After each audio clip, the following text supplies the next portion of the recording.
Hola, muy buenas noches a todos los médicos veterinarios que se unen de diferentes países para esta, nuestra última sesión de desafíos en medicina interna de pequeños animales. Además, quiero recordarles que lo que han aprendido a través de este curso es tan solo un abrebocas de lo que van a poder ver en nuestro curso de medicina interna en pequeños animales, una de las experiencias académicas únicas diseñadas para elevar tu práctica al más alto nivel. También este programa reúne un tipo de docentes de diferentes referentes internacionales, claramente profesionales con una amplia trayectoria académica y experiencia clínica que compartirán no solamente la teoría, sino también la experiencia práctica en casos reales. La calidad del programa está garantizada por una estructura académica sólida, cuidadosamente diseñada para abordar principales desafíos en medicina interna de pequeños animales, desde el diagnóstico avanzado hasta el manejo terapéutico. Cada módulo ha sido creado para ofrecer herramientas aplicables de inmediato en tu práctica diaria.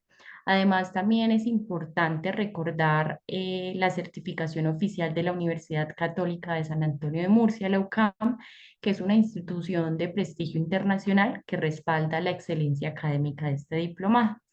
Y como sabemos que la formación continua es un camino de constancia y responsabilidad pues para brindar un mejor servicio a tus pacientes.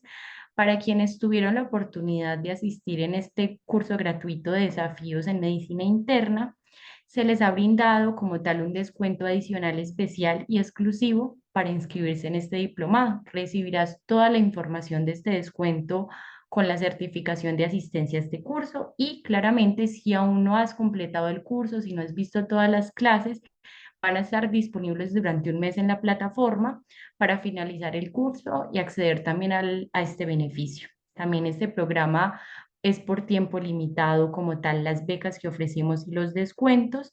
Por lo tal, los invitamos a que no se pierdan de esta maravillosa experiencia y todo lo que van a poder aprender con nosotros. Ahora les damos inicio a esta última clase de aproximación diagnóstica y terapéutica de las convulsiones en caninos con el doctor Oscar Bosco, que nos va a acompañar el día de hoy, médico veterinario originario de Chile, actualmente radicado en México, con una dedicación exclusiva al área de neurología veterinaria y especialización en neurocirugía y neurología clínica.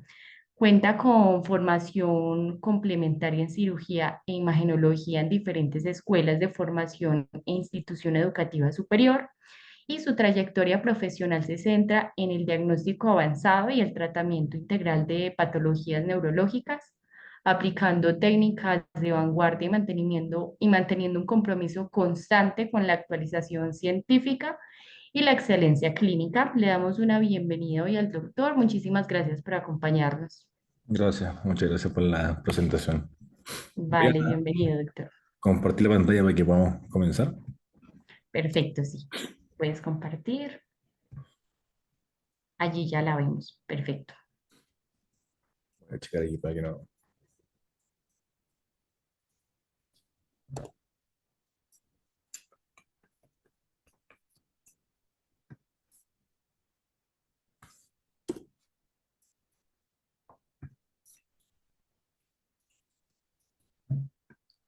Ya, ahí sí. Sí, perfecto.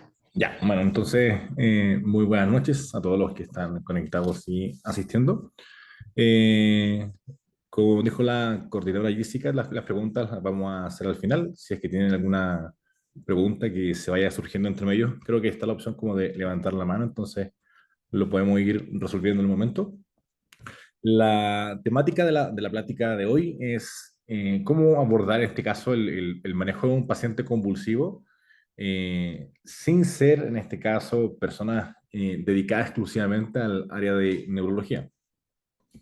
Entonces, el objetivo es cómo entender los conceptos básicos desde un paciente que ingresó por una convulsión hasta que esto se ha transformado en un estatus epiléptico y cuáles van a ser nuestros abordajes terapéuticos que vamos a realizar tanto en la consulta como en el área de hospitalización. ¿Ya?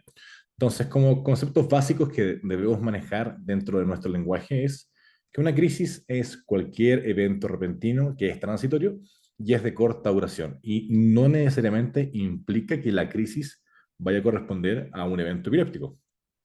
La crisis epiléptica, como bien probablemente ya varios saben, es una manifestación epiléptica donde hay una actividad hipersincrónica, ¿cierto? Y que se autolimita. Eso es muy importante. Las crisis epilépticas se tienen que autolimitar, ¿ya? Si es que no se autolimita, ahí en este caso ya hablamos de lo que es un estatus. Hay crisis reactivas, ya que corresponden a eventos que son secundarios a hechos externos que pueden ser de origen metabólico o de origen tóxico, ¿ya? Y la epilepsia, que es bien importante saber definirla, que es una enfermedad cerebral, en este caso, donde la principal sintomatología van a ser las convulsiones, ¿ya? Entonces aquí un poquito más de descripción de lo que es una convulsión, donde es muy importante entender que el cerebro se encuentra en un estado de hiper excitabilidad. Entonces esto es importante entenderlo porque debemos manejarlo, debemos preocuparnos y ocuparnos de ello, en este caso para asegurar el bienestar neuronal de los pacientes. Y hay que analizar que frente a esta situación de hiperexcitabilidad, los neurotransmisores que son excitatorios van a predominar sobre los que inhiben. Ahora, les puse esta diapositiva para entender que no todas las convulsiones, ¿ya?, van a corresponder a eventos de origen neurológico de forma primaria, ¿ya? Acá les puse a la izquierda, en este caso, algunos ejemplos de situaciones metabólicas, ¿ya? Tanto metabólico, endocrino, sanguíneo, hematológico, que si es que ocurren o si es que están ocurriendo, de forma secundaria podemos tener eventos de convulsión. Entonces, siempre que recibamos un paciente en la práctica diaria, tenemos que considerar que no solamente puede que el paciente sea epiléptico, sino que, por ejemplo, el paciente puede que sea hipoglicémico, ya sea porque está séptico, ya sea porque tiene un insulinoma, y de forma secundaria, en este caso, los signos que va a manifestar van a ser convulsiones. En la parte donde dice alteraciones de electrolitos, ¿ya?, que es fundamental, todo paciente que recibamos en la urgencia, uno siempre está como acostumbrado a tomar bioquímica y hemograma, pero debemos también acostumbrarnos, idealmente, ya sea mediante una gasometría venosa o arterial, o ya sea mediante la determinación primaria de electrolitos. ¿Por qué? Porque hay trastornos de origen endocrino, hay trastornos de origen renal que pueden de forma secundaria generar un desbalance, y ese desbalance se va a traducir también como eventos convulsivos. Enfermedades endocrinas, encefalopatía renal, los clásicos CHANT, ¿cierto? O puentes portosistémicos en pacientes jóvenes de razas pequeñas, ¿ya? Donde lo mismo, vamos a tener signos ya sean corticales, multifocales del encéfalo, y tenemos que tener dentro de nuestra memoria de prediagnósticos que probablemente un perro pequeño joven pueda estar presentando puentes portosistémicos, y ahí tenemos que comenzar nuestra investigación para poder descubrir si es que efectivamente es eso o no, ¿ya? Entonces, cuando empezamos a definir qué es lo que es la epilepsia, ¿ya?, es una enfermedad que se caracteriza con un carácter, en este caso muchas veces de una base genética, y es importante definir que un paciente, para que sea denominado o sea catalogado como un paciente epiléptico, tiene que tener más de una crisis separada al menos por 24 horas. ¿Eso qué quiere decir? Que un paciente, por ejemplo, que convulsionó 2 o 3 veces en un periodo menor a 24 horas, y que incluso comprobamos que su causa de convulsión está asociada, por ejemplo, a un evento traumático, ya sea por algún trauma craneoencefálico, ¿cierto?, o alguna intoxicación, ese paciente no va a ser clasificado como un paciente epiléptico. Ya, entonces aquí les puse un par de documentos donde en este caso fueron hechos por un grupo, ¿cierto?, de expertos en el área, tanto de la neurología y expertos internacionales en el área de la epilepsia, donde describen en este caso definición, clasificación, terminología, tratamiento y etcétera, de pacientes con epilepsia, en este caso, que son animales de compañía. Ahora, es importantísimo ya comprender que si es que nosotros estamos a cargo de alguna urgencia o de algún hospital o de alguna consulta o de alguna clínica veterinaria, los pacientes que ingresen con el motivo de convulsión van a ser bastante elevados. Por tanto, es muy importante que parte de nuestra capacitación, en este caso, como lo hacen con Bedcam, ¿cierto? Es entender que estos pacientes siempre van a estar presentes, ¿ya? Importante que asociado al sesgo o a la prevalencia de ciertas razas, ¿ya? En cada área, ¿ya? Vamos a tener probablemente una prevalencia de epilepsia mucho mayor, ¿ya? Entonces, cómo vamos a clasificar esto según la semiología? Lo vamos a clasificar básicamente en crisis convulsivas focales, ¿ya? Y crisis convulsivas generalizadas. Entonces, muchas veces todo comienza como una crisis focalizada que se extiende o de forma secundaria se generaliza, ¿ya? Pero es importante entender que muchas veces hay situaciones convulsivas, en este caso, donde uno a simple vista no puede identificar si los pacientes están convulsionando o no, ¿ya? Entonces, aquí les puse algunos ejemplos de pacientes en este caso que están presentando eventos o crisis convulsivas que aparentemente van de algo que puede llegar a ser muy leve, como es el caso del PUG, donde tenemos netamente una fasciculación, ¿cierto? Movimientos faciales asociados a convulsiones. Y en este caso, el segundo perrito, por ejemplo, que era un perro que se tornaba agresivo durante la crisis, pacientes que están con sintomatología autonómica, con salivación, midriasis pupilar, ¿cierto? Y toda la fasciculación de la cara, ¿ya? Eventos que pueden llegar a ser un poco más, o más bien generalizados, que pueden llegar a ser más severos, y en el caso del boxer, crisis atónicas, donde básicamente la falta de la incorporación es lo que vamos a estar observando, pero siempre hay presentación autonómica durante la crisis.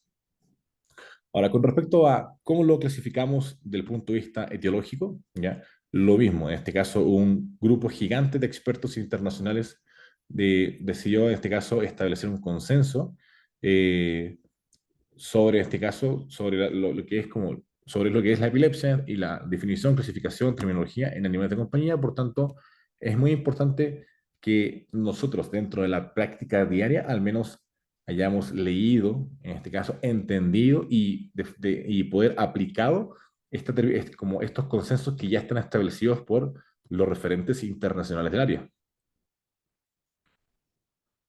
Entonces, ¿cómo vamos a clasificar la epilepsia? En este caso, la vamos a clasificar como una epilepsia ya sea primaria o secundaria, ¿ya?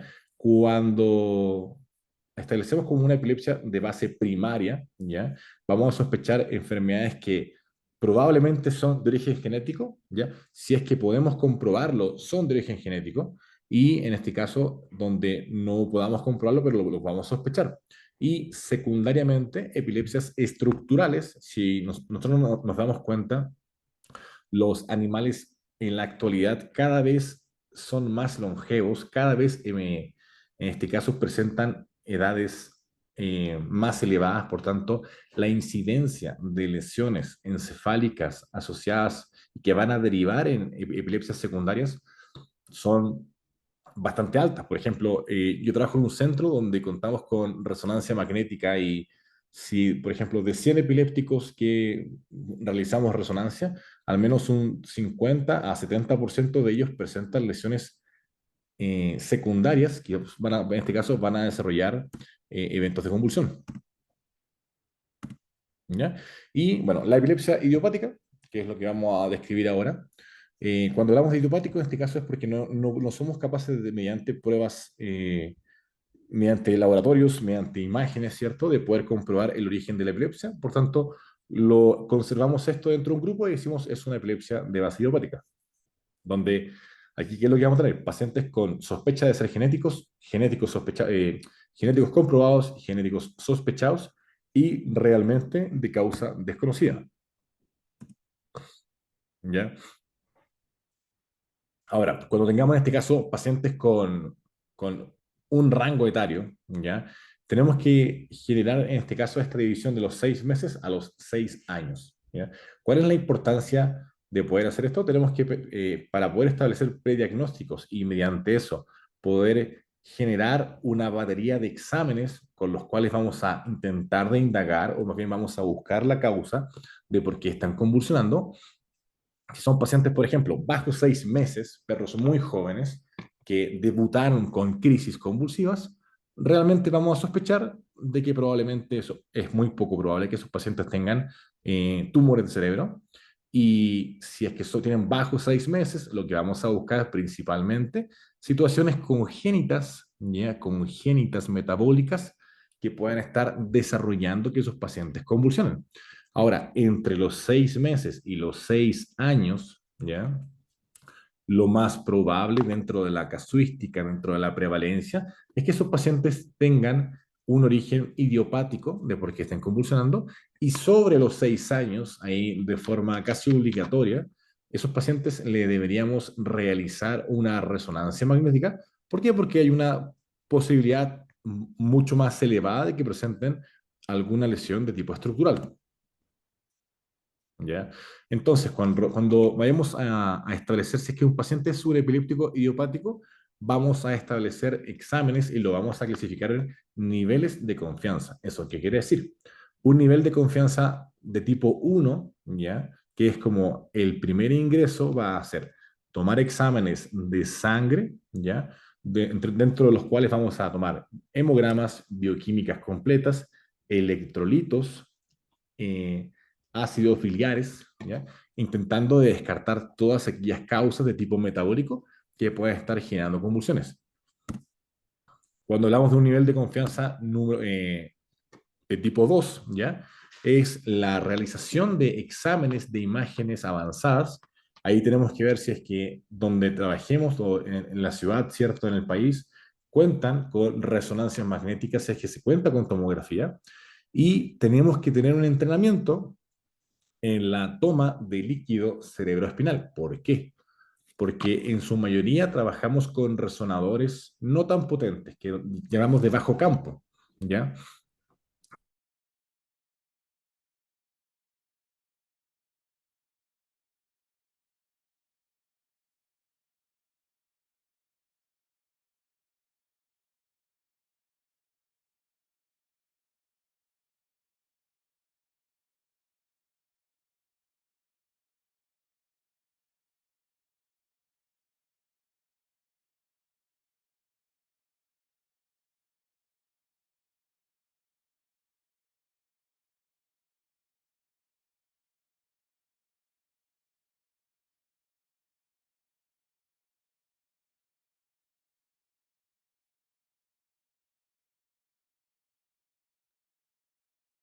Vamos a esperar un momento que el doctor tiene problemas de conexión y ya se vuelve a conectar. Vamos a esperar unos minuticos.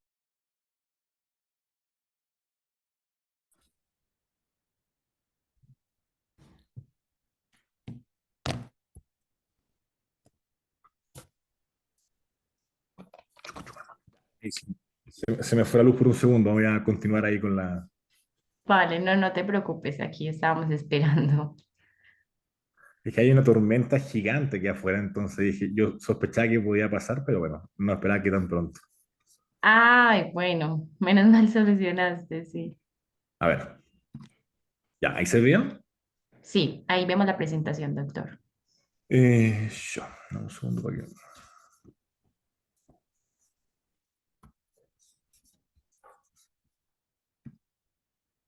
Ya, ahí sí. Bueno, continuando. Ya que establecimos en este caso los niveles de confianza, ya que establecimos este límite entre 6 meses a 6 años,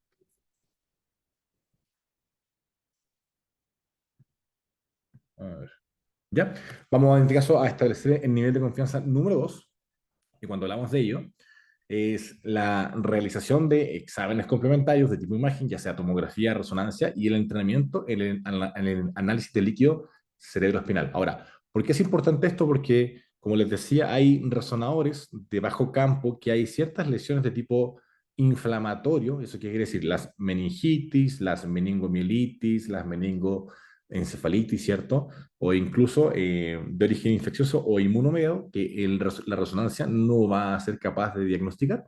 Por tanto, ahí tenemos que complementar todo esto con el análisis del líquido cerebroespinal.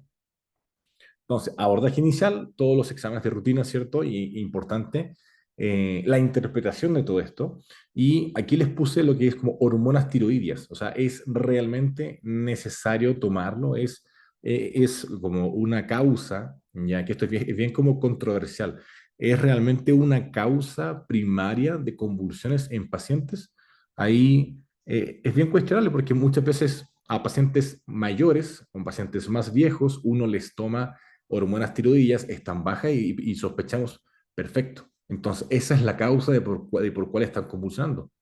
Pero el punto es, ¿será en este caso que la enfermedad de forma secundaria genera ciertos eventos, incluso pequeños eventos vasculares, por ejemplo, a nivel del encéfalo, y sea asociado a eso que realmente esté generando los eventos de convulsión? Y en este caso, por el lado derecho, tenemos lo que les mencionaba, tomografía computarizada, resonancia magnética, líquido cerebroespinal y la electroencefalografía, ya que es un examen en este caso que nos deberíamos capacitar todas las personas que realizamos neurología. ¿Y por qué? Porque hay muchos eventos que no vamos a encontrar ni en la resonancia, ni en el líquido, ni en los exámenes de sangre. Entonces, esto nos va a permitir saber, ¿es realmente eventos convulsivos asociados a alguna actividad eléctrica normal a nivel de la corteza? Entonces, ¿cómo realizamos una electroencefalografía? En este caso, la curva de aprendizaje, el doctor Cristian Gómez, muy bueno en ello, ¿ya? Eh, entonces, ¿cuál es la idea? Que en este caso son pacientes que tienen que estar despiertos, ¿ya? Donde hacemos una sedación bastante leve y de esta forma vamos a poder estudiar cómo está su actividad eléctrica, si presenta actividad eléctrica anormal compatible con eventos de convulsión, ¿ya? Ahora, siguiendo con lo que es, ya establecimos cómo vamos a proceder con el diagnóstico, cómo lo vamos a clasificar. Vamos a hablar un poquito del tratamiento. Con respecto al tratamiento, lo mismo. Hay guías que ya están desarrolladas, que ya están creadas, de cuándo comenzamos con un tratamiento, cuál es la droga más segura, ¿cierto? Podemos ocupar más de un fármaco en el caso de que no nos funcione y cuándo tenemos que sospechar si es que debemos cambiar o no el tratamiento, ¿ya? Entonces, con respecto a esto, hay drogas de primera, segunda, tercera y cuarta generación eh, para los pacientes que presentan convulsiones, ¿ya? Entonces, aquí tenemos que familiarizarnos dentro de nuestro vocabulario y de nuestra memoria médica cuáles son los alcances de cada medicamento y, por ejemplo, en el caso del feno, tenemos que considerar que es en la actualidad si no es el mejor, probablemente está encabezando la lista de los mejores anticonvulsivantes y es el que tiene una capacidad más elevada de manejar las convulsiones en los pacientes. ¿Ya? Si al feno, por ejemplo, lo comparamos con el bromuro de potasio, el feno en este caso maneja una cantidad de pacientes disminuyendo y frenando las convulsiones comparativamente mucho mayor que el bromuro de potasio. Ahora, ¿cómo actúa? Que es muy importante, ya cómo actúa y cómo se metaboliza, tenemos que entender que en este caso bloquea canales de calcio, estos presinápticos y de sodio postsinápticos, ¿ya? Y sensibiliza receptores GABAérgicos. Ahora, cuando combinamos, por ejemplo, en un paciente, fenobarbital más bromuro de potasio, en un paciente que no respondió solamente con el uso de un medicamento, ¿ya? La verdad es que su combinación es muy buena, ¿ya? O sea, es una alternativa bastante utilizada en la práctica diaria. Los rangos de dosis van de 2 a 5 miligramos por kilo en este caso. La ventaja del feno es que podemos medir en sangre mediante un examen llamado niveles plasmáticos de fenobarbital eh, cuál es la concentración plasmática sérica en este caso de este medicamento. ¿Y por qué es muy bueno saber esto? Porque sabemos que el feno funciona muy bien en la sangre cuando se encuentra entre 25 y 35, en este caso, miligramos por decilitro. Por tanto, con la fórmula, que perdón, que me fue muy rápido, con la fórmula en este caso que les estoy como expresando abajo, si ustedes toman un paciente, o sea, comenzamos un paciente con feno, comenzamos con 2 miligramos por kilo, y después de un mes el paciente sigue con convulsiones de la misma frecuencia y la misma intensidad, vamos a tomar niveles plasmáticos de feno y si, ejemplo, tiene el feno en 13 miligramos por decilitro, yo con la fórmula que está aquí abajo puedo ajustar el fenobarbital en la dosis deseada y después de 3 semanas a 30 días, repito en este caso los niveles plasmáticos. Ahora, ¿cuándo comenzamos con un tratamiento donde tengamos más de 2 episodios en un periodo menor a 6 meses? Cuando pacientes cada vez que presenten convulsiones debuten con estatus epiléptico o clúster convulsivo, cuando los signos post-ictales, por ejemplo, si tenemos una quita, si es que tenemos un dogo argentino, que son perros que pueden tornarse bastante peligrosos al ser de un tamaño elevado, y estos convulsiones y se tornan agresivos, no. Obviamente en esos pacientes vamos a hacer todo lo posible para que no convulsionen y no tengamos signos post-ictales. Con respecto al bromuro de potasio, en este caso aquí abajo les pongo las dosis, ¿ya? Es un medicamento que sí es bastante accesible. Por ejemplo, en México hay una farmacéutica que lo produce y lo vende bastante común, ¿ya? No es tan práctico, más bien no es no tiene la capacidad tan buena como el feno de manejar las convulsiones, pero sí, en este caso, si es que no disponemos, por ejemplo, de la opción de tomar fenobarbital, es una opción bastante buena, ¿ya?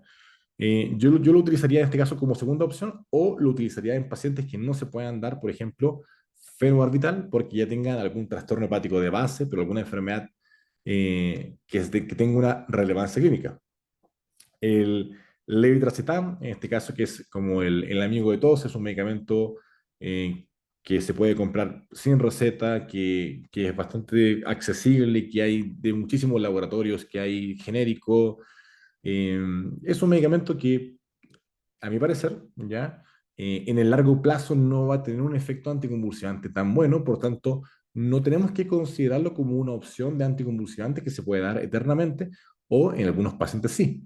Ahora, este medicamento, su acción o su acción efectiva es después de los 2, 3 días. Por tanto, es un medicamento de una acción bastante más rápida comparativamente con el feno, que se demora de 3 semanas a un mes en llegar a niveles plasmáticos necesarios para una actividad anticonvulsivante, ¿ya? Hay una droga que se llama imipitoína, que en este caso está en Europa. Yo no tengo experiencia con ella, pero en este caso ya tiene bastante publicación y tiene bastante evidencia, pero no ha presentado una evidencia que en este caso señale que sea mejor en este caso para el control de las convulsiones versus el fenobarbital, ¿ya? Por tanto, en este caso, según este documento, el feno sigue siendo en este caso la droga de elección en el manejo anticonvulsivante de perros y gatos, ¿ya? Entonces, en este esquema establecemos entre comillas, el mejor anticonvulsivante y abajo, en este caso, el anticonvulsivante que no tiene la efectividad o la habilidad más bien de controlar en una gran mayoría, en este caso, las convulsiones en los pacientes de la práctica diaria. Aquí hay en este caso algunas dosis en gatos, cuáles son las dosis que vamos a utilizar de feno, de leve. Es muy importante que en los gatos no usamos bromuro de potasio, por tanto, en este caso, nuestro pool de medicamentos lo vamos a usar entre feno, el leve y la sonizamida, que también está disponible en México, ¿ya? Por tanto, es bien importante que conozcamos qué tenemos disponible, qué no, qué podemos usar, qué no, ¿ya? Y ya pasando casi a la última parte, ¿por qué un paciente que recibimos en consulta, por qué no se detienen las convulsiones? Y aquí, ¿qué nos dice la literatura? ¿Ya? Que hay genes que se van a expresar en la membrana plasmática, ¿ya? Que hay neurotransmisores que se van a sobreexpresar y otros que van a desaparecer. Y eso que va a generar que los neurotransmisores de tipo inhibitorio se guarden, se escondan en la membrana y los que excitan o los que tienen la capacidad de generar más actividad eléctrica y descarga, ¿cierto? Se van a sobreexpresar, van a permanecer. Por tanto, es por eso que muchas veces podemos tener un paciente que le aplicamos benzodiazepinas. Sabemos que las benzodiazepinas actúan en los receptores GABA. ¿Y por qué el perro no dejó de convulsionar si yo le estoy aplicando un medicamento que actúa en el GABA, que es anticonvulsionante? Entonces, ahí que tenemos que pensar que ciertos pacientes que probablemente tengan esta expresión genética, quizás no usar de ingreso ¿ya? O pacientes que tengan una farmacoresistencia, no usar de ingreso, por ejemplo, diazepam ni midazolam, pese a que así lo describan las guías, sino utilizar otros fármacos, ya sea propofol, por ejemplo, ya sea ketamina, dexmedetomidina, para el manejo de las convulsiones. ¿Ya? Entonces, en este caso, este esquema habla un poquito de cómo el GABA, en este caso, se va a ocultar y se va a sobreexpresar, en este caso, elementos de tipo inflamatorio.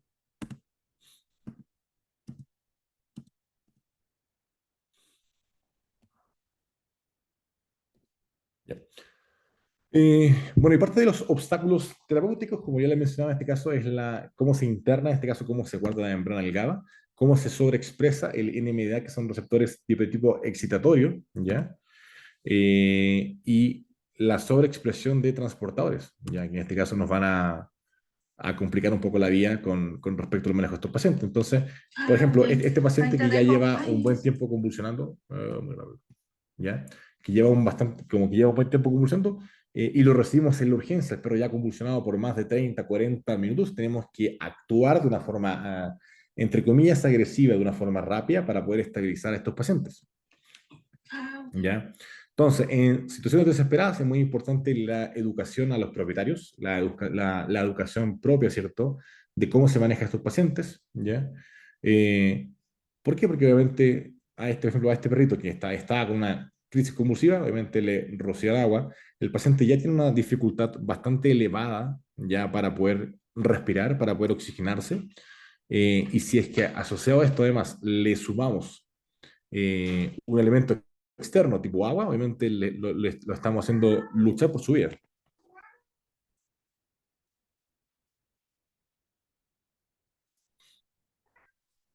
Vamos, ya, perdón. Bueno, continuando, ya en este caso es como el triage de cuando tengamos pacientes con emergencias neurológicas, ¿cómo vamos a establecer esto? Obviamente vamos a establecer algo igual que un triage de cualquier paciente con trauma, y cuando hay un compromiso cognitivo, ¿cierto? Lo que denominamos una escala de Glasgow baja, tenemos que actuar mucho más rápido.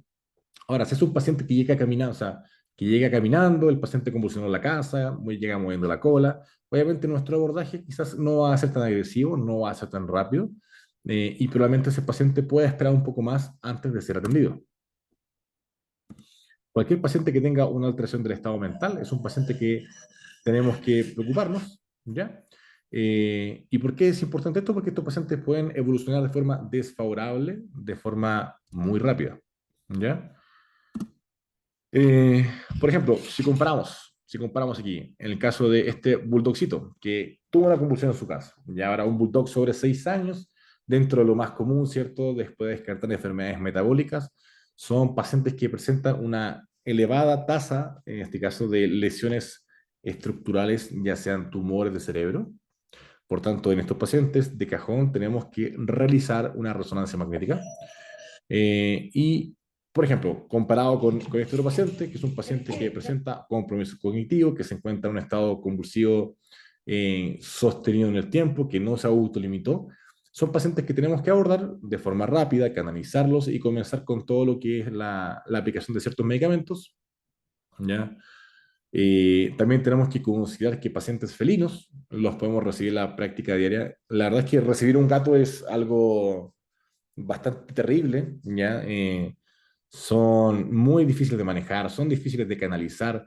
Cuando convulsionan se vasocontraen, entonces poder pegar la vena, ¿cierto? Encontrar la vena o el acceso venoso para poder eh, hacer uso de la aplicación de medicamentos tiende a ser un poco más complejo versus un perro, ¿ya?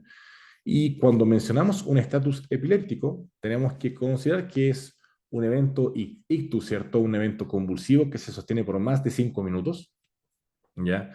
Eh, o un clúster convulsivo que sea por más de 20 minutos, donde no se ha recuperado la conciencia, la cognición, ¿cierto? La atención de estos pacientes. Y esto es una urgencia neurológica, porque toda urgencia debe ser tratada como tal, ¿ya? Con respecto al estatus epiléptico, ya entendemos que puede ser de una causa primaria, secundaria en este caso, con todos los eventos de tipo estructural que podemos presentar, y de causas reactivas, ya sea metabólica o tóxica. Bueno, con respecto a la epidemiología del estatus epiléptico, ya es es común o es rutinario que pacientes que presentan, por ejemplo, lesiones de tipo estructural, ya sean tumores del cerebro, ya sea encefalitis metabólica, presenten eventos, ya sea clúster o seguidilla convulsiva, de forma más habitual. ¿Ya? Entonces, como medidas terapéuticas, siempre tenemos que mantener la calma, entender que estos pacientes ya vienen bastante complicados y asustados y los propietarios también, por tanto, tenemos que ser la parte relajada, tranquila del asunto, calmar al dueño, intentar de ingresar al paciente al hospital para poder abordarlo lo más rápido posible, ¿ya? Y dentro de las causas más comunes, como ya hemos conversado, dentro de la prevalencia y muchas veces asociado a la raza, por ejemplo, si vemos aquí el esquema, que la flecha no me quiere cooperar, pero bueno, si vemos el esquema, dice, por ejemplo, que pacientes con encefalitis o tumor cerebral, pacientes que presenten un estatus epiléptico, conllevan un porcentaje bastante elevado, ¿ya? O sea, si es que sumamos, por ejemplo, las encefalitis, los tumores cerebrales y las crisis convulsivas, aprox son como un 60% de las causas por las cuales los pacientes van a convulsionar. Ahora, cuando tengamos pacientes que se encuentren en estatus epiléptico, ¿ya? No solamente se va a afectar el cerebro, sino que de forma secundaria, ya sea por hipoxemia o en este caso por descarga de catecolaminas, vamos a tener actividad eléctrica normal. Muchas veces esto nos va a llevar a un estado de acidosis metabólica, ¿ya? O incluso acidosis respiratoria. ¿Y qué va a ocurrir con esto? Que al bajar el pH, obviamente, todas las proteínas de membrana van a empezar a fallar. Los riñones, en particular, si ustedes le toman una bioquímica a estos pacientes, ¿ya? Eh, en su mayoría, estos pacientes presentan las CKs muy altas. Y si le tomamos exámenes de orina, hay una cantidad de hemoglobina, ¿ya? Bastante, o mioglobinuria más bien, ¿cierto? Que se libera a la ruptura del músculo, que lo que puede generar de forma secundaria son injurias renales agudas, o sea, una falla renal de tipo agudo, netamente por el evento convulsivo. Por tanto, no hay que tomársela no hay que tomar esto como, ok, manejé la convulsión, está todo bien, sino que cualquier paciente que ingrese con un estatus epiléptico, tenemos que manejarlo como una urgencia, ¿ya? Eh, bueno, esto ya lo conversamos un poquito, en este caso, como cuáles van a ser nuestros exámenes de ingreso de estos pacientes, cómo vamos a establecer en este caso nuestros prediagnósticos utilizando el DAMBIT, ¿cierto? O el vitamín D para poder establecer prediagnósticos y en base a eso empezar a investigar para poder dar por qué el paciente está convulsionando. Aquí un poquito un resumen de cuáles son nuestros elementos de investigación que vamos a utilizar en pacientes que presenten seguidillas convulsivas. Y con respecto al manejo más clásico, ya tenemos drogas como el diazepam, es una benzodiazepina, ¿cierto? Que podemos aplicarlo de forma rectal, intramuscular o endovenosa. Como consejo, le recomendaría, si es que podemos mejor contar con midazolam, ya que tenemos menos efectos dañinos incluso en las mismas venas, lo podemos aplicar de forma intranasal, ya mediante estos aspersores que ya los venden en el mercado. Y tenemos la capacidad además de utilizarlo en infusión continua o en CRI, ¿ya? ¿Y por qué nos es útil esto? Porque un paciente que ingresa con una seguidilla convulsiva, obviamente ya al haber sido estabilizado, idealmente que lo mantengamos con una infusión de anticonvulsivante, al menos por 6 u 8 horas, para bajar la probabilidad de que estos pacientes convulsionen nuevamente. ¿Ya? En estos documentos hablan de la eficacia del midazolam intranasal versus el diazepam rectal, y el objetivo, o sea, el resultado es que básicamente el diazepam intranasal tiene un efecto metabólico, un efecto de absorción mucho mayor al midazolam que se aplica vía rectal. Entonces, cuando tengamos pacientes con estatus epiléptico, podemos utilizar este algoritmo, ¿ya? De paso a paso, en este caso, vamos a comenzar con benzodiazepinas, ¿cierto? Si es que las benzodiazepinas no fueron capaces de hacer un manejo de las crisis convulsivas, ya vamos a utilizar drogas endovenosas como el fenobarbital o el levetiracetam. Si es que sí fueron capaces de manejar la convulsión, vamos a utilizar una infusión continua de estos medicamentos y obviamente vamos a ir escalando como en el tipo de drogas, ¿ya? Vamos a ir utilizando un manejo mucho más agresivo, mucho más terapéutico en pacientes que no estamos siendo capaces de manejar los eventos de convulsión. Y, por ejemplo, si ustedes van al punto número 6 dice, en pacientes con refractarios, ¿cierto?, a los tratamientos, ahí vamos a utilizar el propofol, la ketamina igual la podemos utilizar en infusión continua, la fenitoína, el tiopental, ¿ya? Depende mucho en este caso, qué tipo de elementos contamos en nuestros hospitales. ¿Cómo manejamos los eventos convulsivos en los gatos? El manejo es bastante similar, ya podemos usar propofol, tiopental, podemos usar benzodiazepina, obviamente con mucho cuidado por las reacciones paradojales que puedan presentar. Eh, entonces, tenemos que considerar todo esto, ¿ya?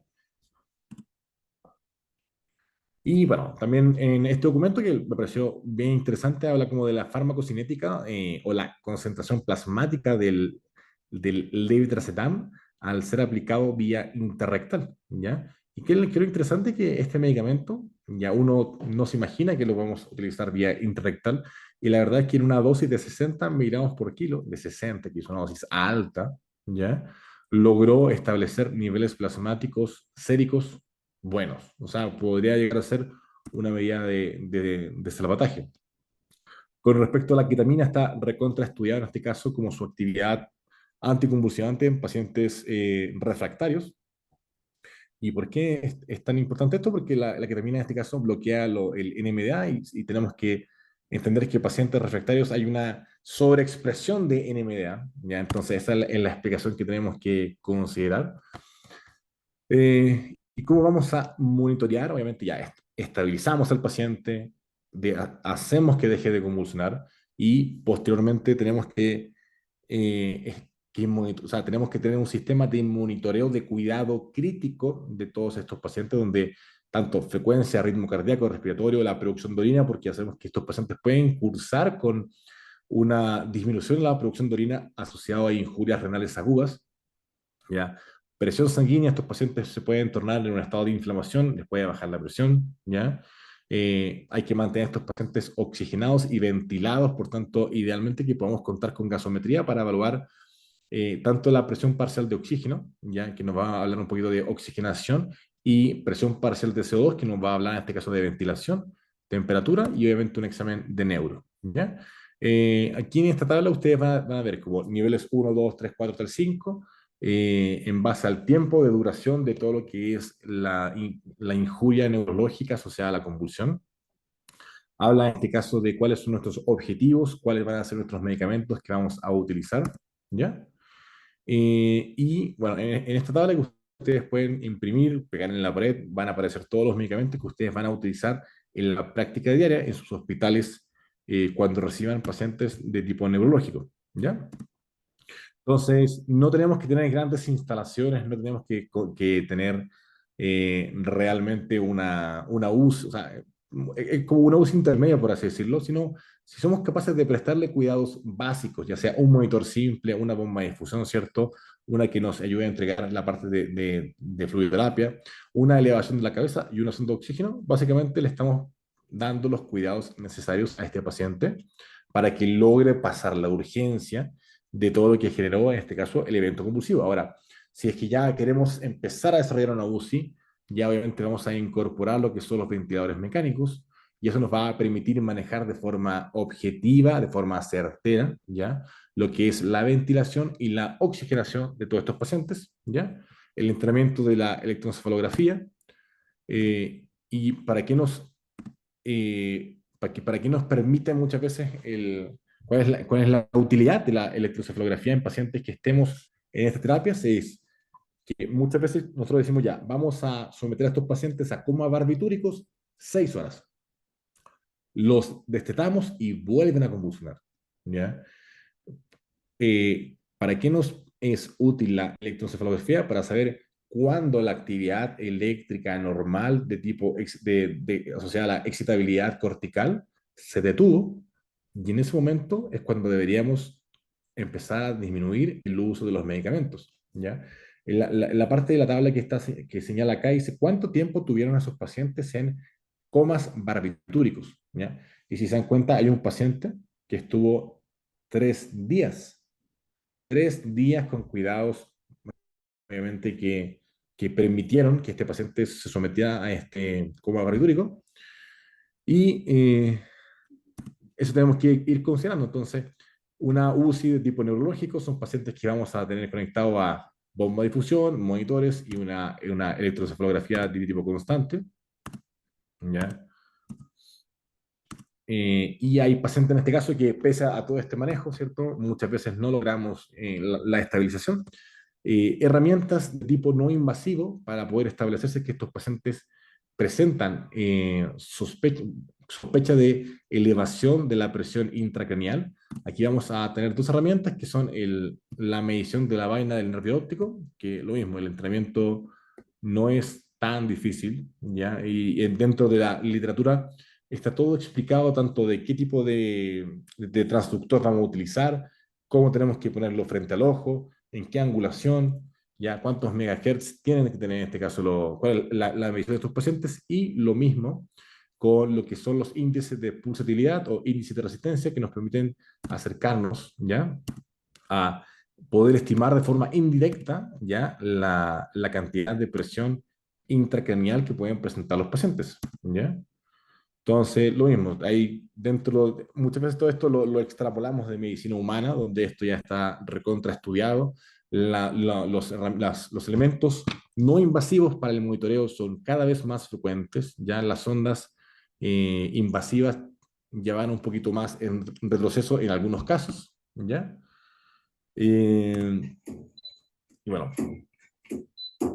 ¿para qué vamos también a ver como este tipo de casos? Para poder establecer si es que nuestra terapia está funcionando o no. Por ejemplo, aquí imágenes de resonancia que fueron compartidas por el doctor Antonio eh, sobre pacientes que presentan estatus convulsivo, ¿cierto? Pacientes cada 3 meses. Entonces, ¿qué vamos a ver en la imagen?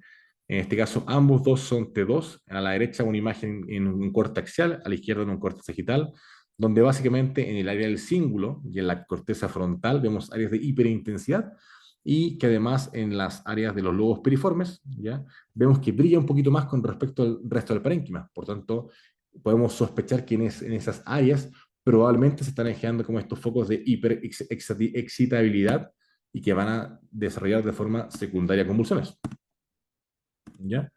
Todos en este caso, todas estas slides, ustedes se las voy a pasar al doctor Christian si es que él se las quiere entregar. Y donde ustedes en este caso van a tener como todos los documentos que donde ustedes van a poder utilizar para poder hacer el manejo de estos pacientes, ¿ya? Entonces, con respecto a la ketamina, lo mismo, no hay que satanizar la ketamina, sino que tenemos que entender que es un medicamento que lo podemos utilizar en la práctica diaria de tipo anticonvulsivante, que es bastante bueno, ¿ya? La combinación en la actualidad, por ejemplo, de ketamina más dexmedetomidina en modelos de pacientes anticonvulsivantes es muy bueno. O sea, en general, nosotros cuando recibimos pacientes, eh, y los queremos mantener en un estado de anticonvulsivante con sedación, utilizamos el uso de dexmedetomina más ketamina, ¿ya? En vez de midazolam y ketamina. Funciona muy bien. Y en general, esos pacientes presentan una estadía en el hospital muchísimo más corta, que es también parte de los objetivos de la estabilización temprana de estos pacientes. Y obviamente no hay que olvidar que estos pacientes, cuando tengamos sobre 6 años, pacientes ya sea Pitbull, Boxer, Bulldog francés, ¿cierto? Tenemos que hacer resonancias magnéticas, ¿ya? ¿Por qué tenemos que hacer? Porque en este caso son pacientes que presentan una tasa, una elevación de lesiones neoplásicas bastante elevadas. Eh, en el caso, por ejemplo, de esta paciente, ya que fue una paciente con una lesión cerebral tipo estructural, un tumor frontal, eh, la sometimos a un coma barbitúrico, en este caso con las herramientas de ventilación mecánica, de monitoreo, ¿cierto? Todo lo que son las bombas de infusión. Esta es la lesión, como ustedes se dan cuenta, lesiones no tan grandes, ya, lesiones pequeñas, van a generar eventos convulsivos importantes en los pacientes. Entonces, muchas veces podemos ver pacientes con tumores gigantes, como en este caso, prácticamente sin sintomatología, y pacientes con tumores no tan grandes, como es el caso de esta imagen, donde sí van a generar una sintomatología o de estatus convulsivo o seguidas convulsivas de forma bastante rutinaria. ¿Ya? Eh, en este documento que hicimos con el doctor Antonio, donde en un paciente que ingresó por crisis convulsiva, nosotros le hicimos una propuesta a la propietaria de realicemos una cirugía. La cirugía tenía como principal objetivo disminuir la sintomatología de estos eventos, ¿ya?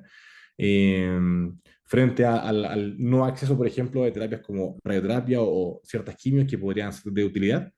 Las imágenes que ustedes van a ver abajo son las imágenes ya postquirúrgicas, perdón, la imagen de la derecha ya es postquirúrgico, de la izquierda es prequirúrgico, donde al mes, este fue después de creo que de un mes, 45 días de estudio, ya no hay una presencia en este caso de una lesión que contrastara ya en el T1.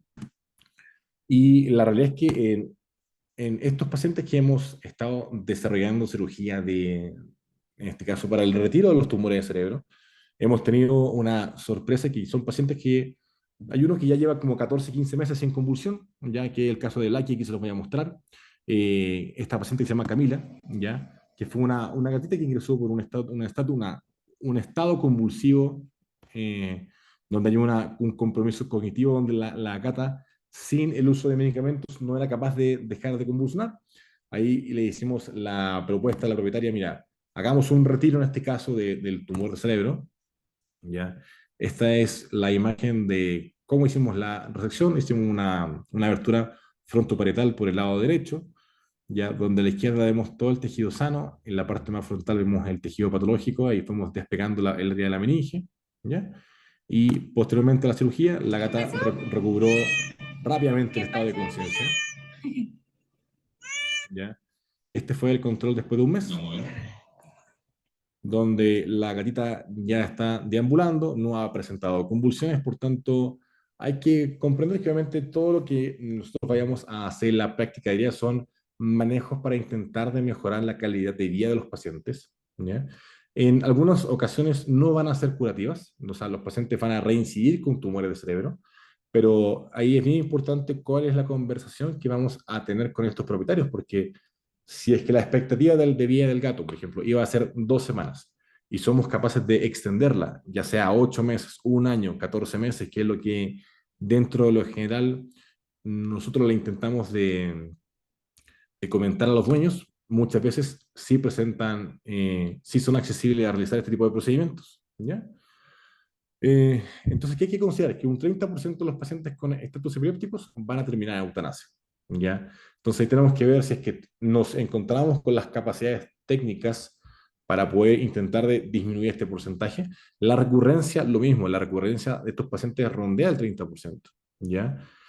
Pacientes con epilepsia, al menos una vez en su vida, un 30% va a ser un estatus epiléptico, ¿ya? Y es muy importante que ustedes comenten a los dueños de pacientes con epilepsia, mira, la tasa en este caso de reincidencia o de presentación del estatus epiléptico en tu paciente no es baja, ¿ya? ¿Y eso por qué? Porque al mejorar la comunicación, ellos van a estar menos estresados y con menos ansiedad, y ustedes en este caso van a estar eh, más prevenidos a futuros problemas. Bueno, intenté hacer la plática dentro de una hora, como me pidió el doctor Cristian. Eh, Muchas gracias a Cristian y a su empresa organización por haberme invitado a dar la plática. Intenté hacerlo lo más práctico, conciso y express posible para que fuera de utilidad para todos. Así que si tienen alguna pregunta, Jessica, yo estoy listo para responderla. Sí, por aquí estoy, doctor. Muchísimas gracias por la conferencia de hoy y muchísimas gracias a todas las personas por la asistencia, por estar aquí con nosotros. Recuerden que si desean repetir la conferencia o no pudieron conectarse a alguna de las sesiones, pueden ver las conferencias en la plataforma de Moodle, donde van a poder ver todas las clases que han pasado. También entonces, si tienen algún tipo de preguntita, en el chat nos las pueden hacer saber para que el doctor en estos momentos nos pueda preguntar o si después de que las personas vean esta conferencia en diferido, nos las pueden hacer llegar al mail o al WhatsApp del curso. Bueno, acá te agradecen mucho realmente en los comentarios, doctor, que una charla muy interesante. Sí. Hay una pregunta ahí con respecto a la primidona. Ya, mira, la primidona en este caso es un medicamento que se va a metabolizar en el hígado, ¿ya? Y de forma secundaria se va a transformar, en este caso, en fenobarbital, ¿ya? La realidad es que si es que no disponemos de fenobarbital, el uso de primidona es bastante bueno. Al igual que el feno, vamos a hacer exámenes de sangre para poder ir evaluando los niveles séricos de fenobarbital y obviamente haciendo controles de hepáticos, sobre todo para ir viendo cómo va haciendo la parte de reactividad de transaminasas, ¿ya? No hay que alarmarse, obviamente, si es que las enzimas hepáticas aumentan, ¿ya? Obviamente, si es que aumentan sobre 10 veces el rango superior, eh, ya nos vamos a asustar. Así que por eso, siempre que ir con calma, los medicamentos anticonvulsivantes rara vez van a inducir en una insuficiencia hepática, ya eso es prácticamente muy poco habitual. Y ahí dice, ya mira, ahí dice, por ejemplo, el uso de la gabapentina. La realidad es que la gabapentina prácticamente tiene una evidencia nula o bastante bajita con respecto al uso de su efectividad como anticonvulsivante. Por tanto, si es que yo, por ejemplo, como persona que va a tratar a un paciente con convulsiones, no cuento con feno, no cuento con bromuro, no cuento con levetiracetam, o sea, realmente no cuento con todos los anticonvulsivantes que sí tienen una evidencia respaldada, ahí quizás voy a usar gabapentina, ¿ya? Pero en este caso, antes no lo utilizaría como una droga de primera opción. Y con respecto a la pregunta del bromuro de potasio, si se maneja en infusión, no, porque las sales de bromuro se tienen que mandar a preparar o a reencapsular. No existe el bromuro en suspensión. Por tanto, los que sí existen en suspensión van a ser el fenobarbital y el levetiracetam, pero ninguno de los dos lo vamos a usar en infusión, sino que los que vamos a usar en infusión son las benzodiazepinas, la ketamina y la dexmedetomidina. Así que creo que respondí todas las preguntas, Jessica. Sí, Sí, sí, hasta ahora no hay más. Igualmente, doctor, muchísimas gracias por tan magistral conferencia. Realmente ha sido muy interesante. Yo sé que de pronto te van a hacer llegar otras preguntitas que hagan las personas cuando vean esta grabación de la clase. Y les recuerdo a todos los que están conectados la promoción adicional que hemos puesto sobre este curso de medicina interna. Esto apenas es un abrebocas de todo lo que van a poder conocer con nuestro curso. La idea es que se puedan colocar en contacto con nosotros le podamos brindar toda la información y puedan aprovechar la certificación que les brinda este curso gratuito también para el descuento adicional. Entonces estaremos muy pendientes de sus mensajes y muchísimas gracias a todos por acompañarnos una vez más en esta clase.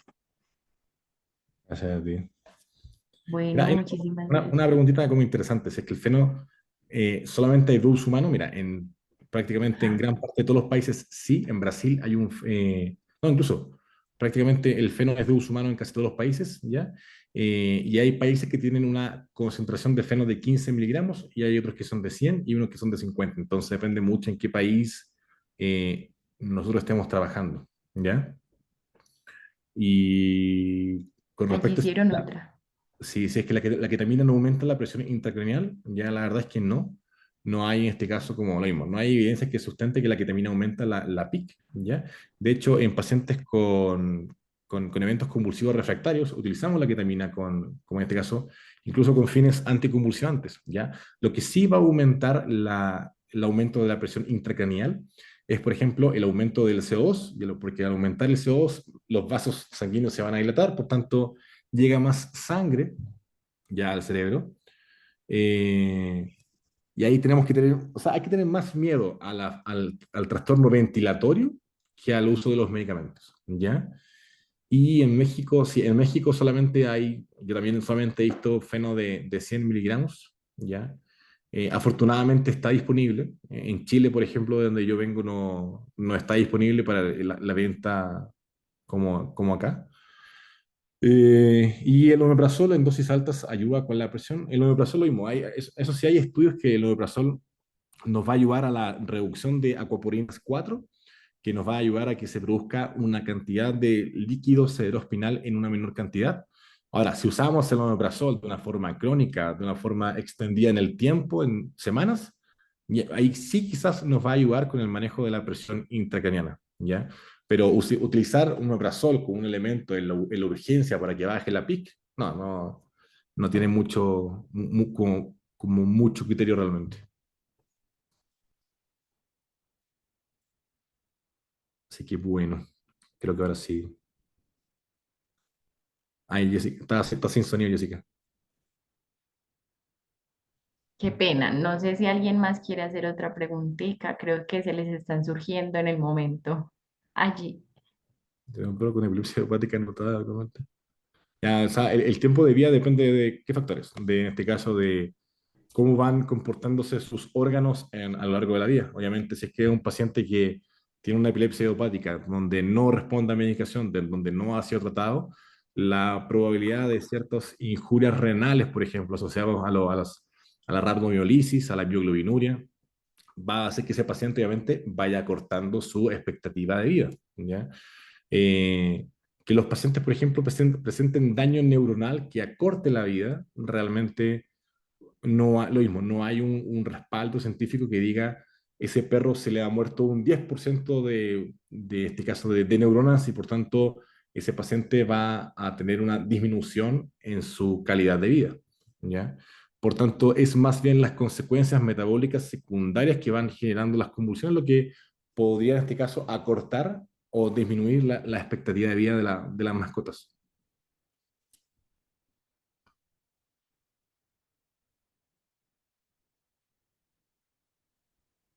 Así que bueno, creo que no hay más preguntas.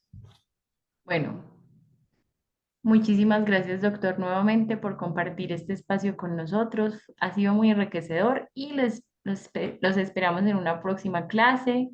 Pueden acceder a todas nuestras clases grabadas y cualquier pregunta o duda nos la hacen saber en nuestros chats. Muchísimas Muchas gracias, gracias. doctor, que Cuídense estés mucho. Un muy abrazo. bien. Hasta luego.